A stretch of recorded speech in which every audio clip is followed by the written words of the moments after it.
Aqui você vai rir.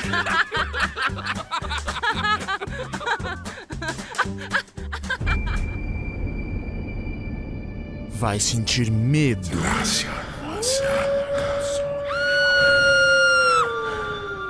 E principalmente se emocionar. Seja muito bem-vindo ao Baú de Contos. O lugar onde a ficção e a realidade se misturam. Prepare o seu coração.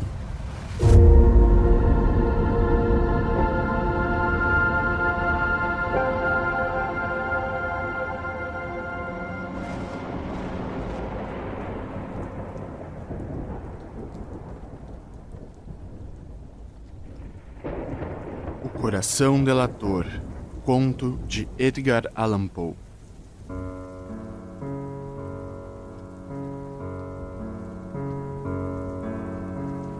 Publicado em 1842.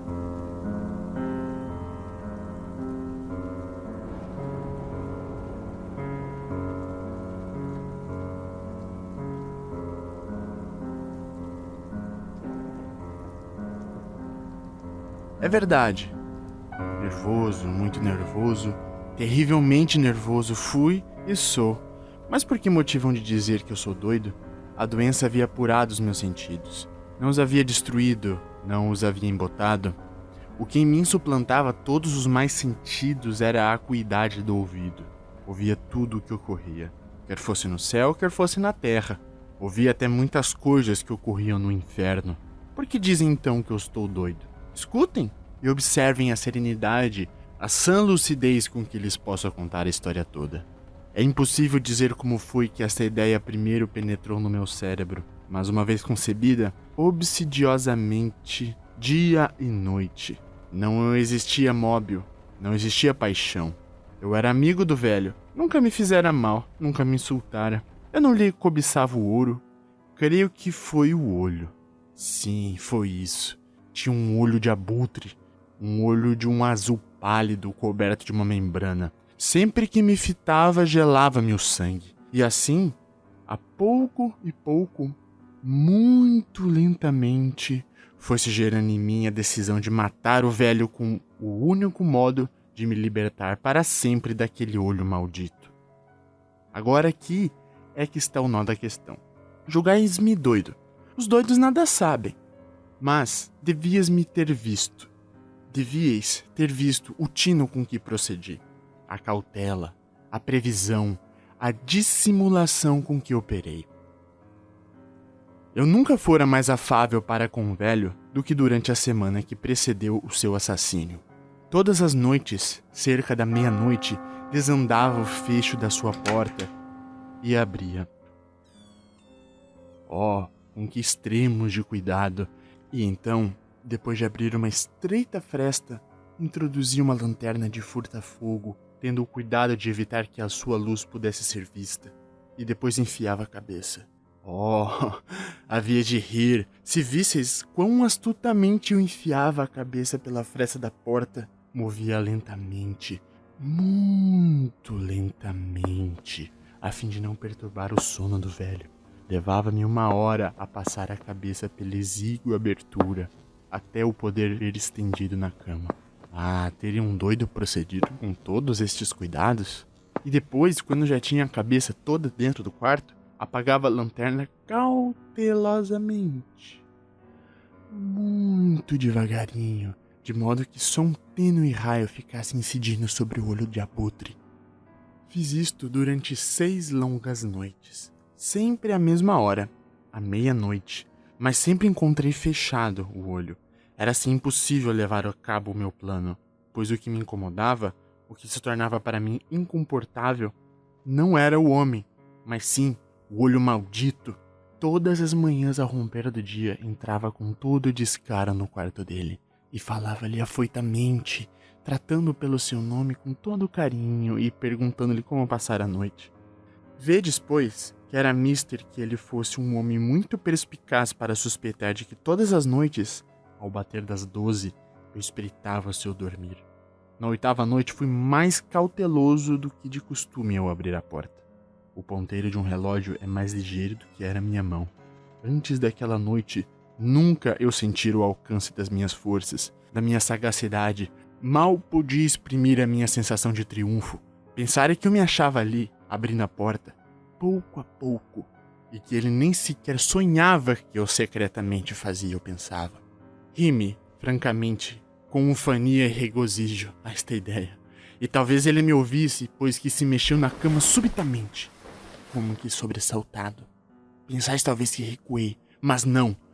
O quarto estava escuro como um breu, mergulhado em trevas espessas, pois, por medo dos gatunos, as portas das janelas estão solidamente aferrolhadas. E, por isso, eu sabia que ele não podia ver a abertura da porta. Continuei, portanto, a abri-la de mansinho, mas com mão firme. Já tinha a cabeça dentro e ia abrir a lanterna quando me escorregou o polegar no puxador da porta. E o velho deu um pulo na cama, exclamando: "Quem anda aí?" Quedei-me imóvel e em silêncio. Durante 1 hora não mexi um músculo. E nesse lapso de tempo, não ouvi deitar-se de novo. Continuava sentado na cama, de ouvidos à escuta. Tal como eu, que passei noites após noites escutando os ralos da parede. Daí a pouco, houve um leve gemido, que eu sabia ser o gemido do terror mortal. Não era um gemido de dor ou de queixume. Oh, não. Era um som débil, sumido, que sobe do âmago da alma empolgada pelo terror. Eu conhecia bem esse som. Muitas noites, precisamente ao cair da 12ª badalada, quando todo mundo dormia, ele se escoou do meu próprio peito, tornando mais profundo ainda com o seu temeroso eco os terrores que me desvairavam. Repito, conhecia-o muito bem. Eu sabia que o homem sentia e tinha pena dele, e todavia, no íntimo do coração, exultava. Sabia que ele ficava acordado desde que ouvira o primeiro rumor, quando se mexera na cama. Os seus receios foram se avolumando. Tentara persuadir-se de que eram infundados, mas não pudera. Dissera repetidas vezes consigo mesmo: "É apenas o vento da chaminé. É só um rato atravessar o quarto." Ou "É apenas o raspar de asas de um grilo." Sim, ele tentara confortar-se com essas hipóteses, mas achara tudo baldado. Tudo baldado, porque a morte, aproximando-se dele, pairava na sua frente com sua negra sombra e envolvia a vítima. E era lúgubre a influência da invisível sombra que o fazia sentir. Embora nada visse nem ouvisse, sentir a presença da minha cabeça adentro do quarto. Tendo esperado muito tempo, muito pacientemente, sem o ouvir deitar-se, resolvi abrir uma estreitíssima fenda na lanterna. Depois abria. Não podeis imaginar com que requintes de cautela, até que finalmente um tênue raio semelhante ao fio de uma teia de aranha atravessou a fenda e incidiu em cheio sobre o olho de abutre. Estava aberto, arregalado, e eu fiquei furioso ao fitá-lo. Via com perfeita nitidez, todo azul, velado de uma membrana de onda que me gelou até a medula. Eu, porém, nada mais podia ver do rosto ou do corpo do velho, pois dirigira o raio, como que por instinto, precisamente sobre o ponto maldito. E agora não vos disse eu, já que aquilo que vós erradamente tomais por loucura nada mais é do que hiperagudeza dos sentidos? Agora chegava a meus ouvidos um ruído abafado, soturno, acelerado, semelhante ao que faz um relógio embrulhado em algodão. Eu conhecia muito bem esse ruído. Era o palpitar do coração do velho. Multiplicou a minha fúria, do mesmo modo que o rufar do tambor explicasse a coragem do soldado. Apesar de tudo, porém, refreiei-me e mantive-me quieto e em silêncio. Quase não respirava. A lanterna imobilizara-se na minha mão. Tomei a peito ver com que firmeza podia deter o raio sobre o olho. Entre mentes, o diabólico palpitar do coração redobrava de intensidade. Batia cada vez com mais força e mais depressa. O terror do velho devia ser extremo. As pancadas eram cada vez mais fortes. Cada vez mais fortes. Reparais bem? Já vos disse que sou nervoso. Sou, na verdade. E agora, aquela hora avançada da noite, no silêncio pavoroso daquela velha casa, um ruído assim tão estranho excitava-me até as raias de um terror incoercível. Todavia, consegui reprimir-me por mais uns minutos. As palpitações, porém, continuavam crescendo de intensidade. Parecia-me que o coração do velho ia arrebentar. Apoderou-se de mim então uma nova ansiedade, e se os vizinhos ouvissem aquelas insólitas pancadas... Chegara a hora do velho. Com um berro de raiva dei a força a toda a lanterna e saltei para dentro do quarto. Agitou todo um tremor, mas só um. Num instante, arrastei-o para o soalho e atirei-lhe para cima, apesar da cama. Sorri então alegremente ao verificar que tudo estava consumado. Durante muitos minutos, porém, o coração continuou a bater com um som abafado. Isto, no entanto, não me incomodava. Não se podia ouvir do outro lado da parede. Por fim cessou. O velho estava morto. Aquele olho nunca mais me atormentaria.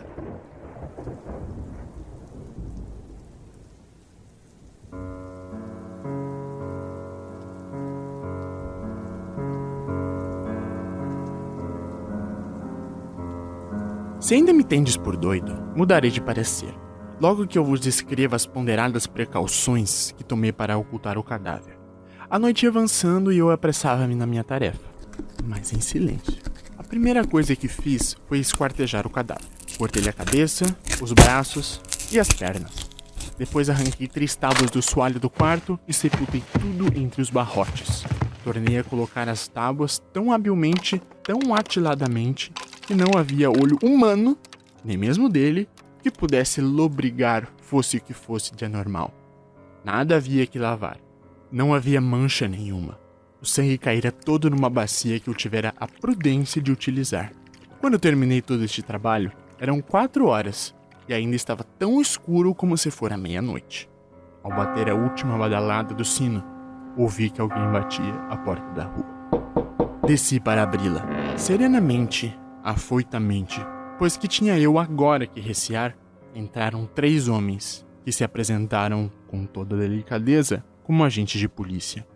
Um vizinho ouvira um grito durante a noite. Levantaram-se suspeitas de que algum crime se houvesse perpetrado. E eles, os agentes, haviam sido incumbidos de passar uma busca no prédio. Sorri, porque havias eu de temer.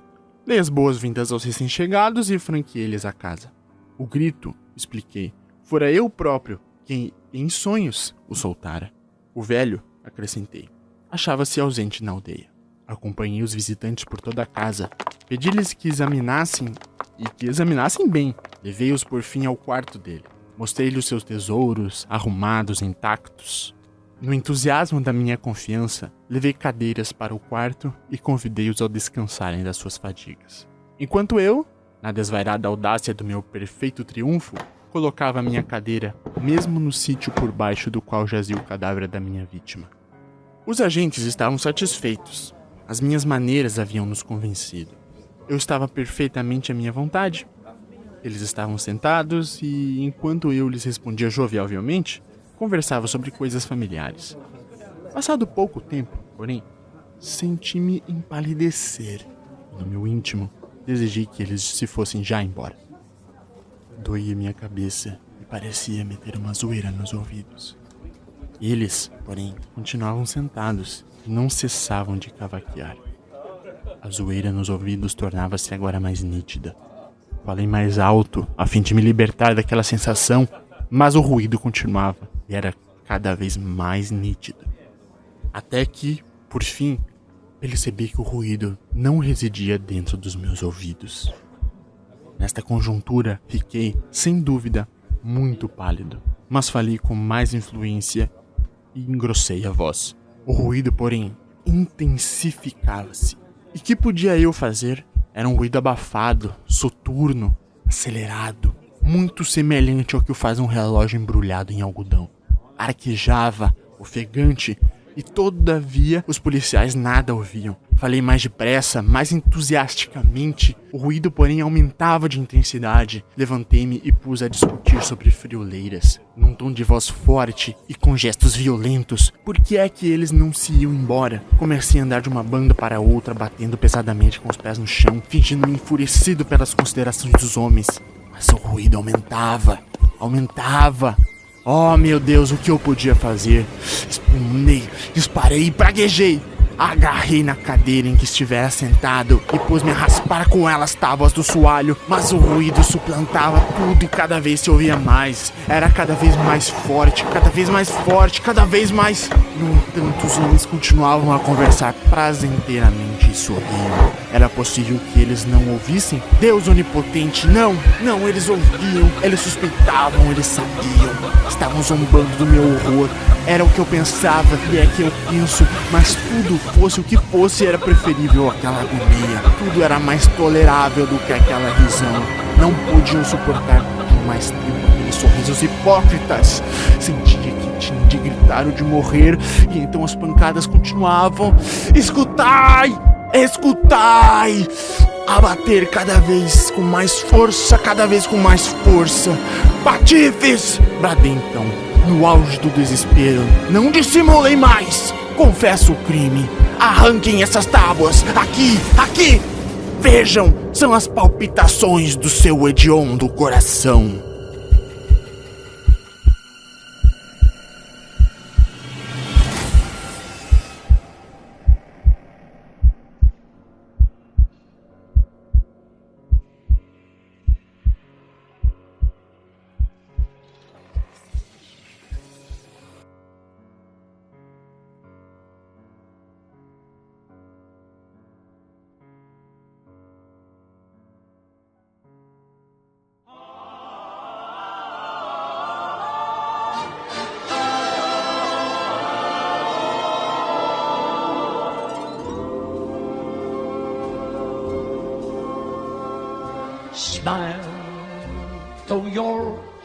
Pessoal, chegamos ao final do primeiro episódio do Baú de Contos. Esse podcast que é produzido de forma completamente independente por mim, Edwin David. Por mais que seja independente, ele é produzido com todo carinho, com todo esmero, de forma caprichada, para que você tenha a melhor experiência literária possível.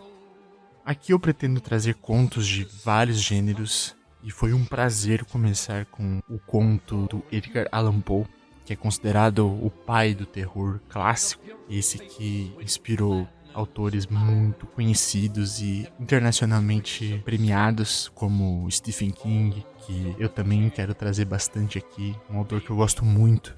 E esse está sendo o começo desse projeto.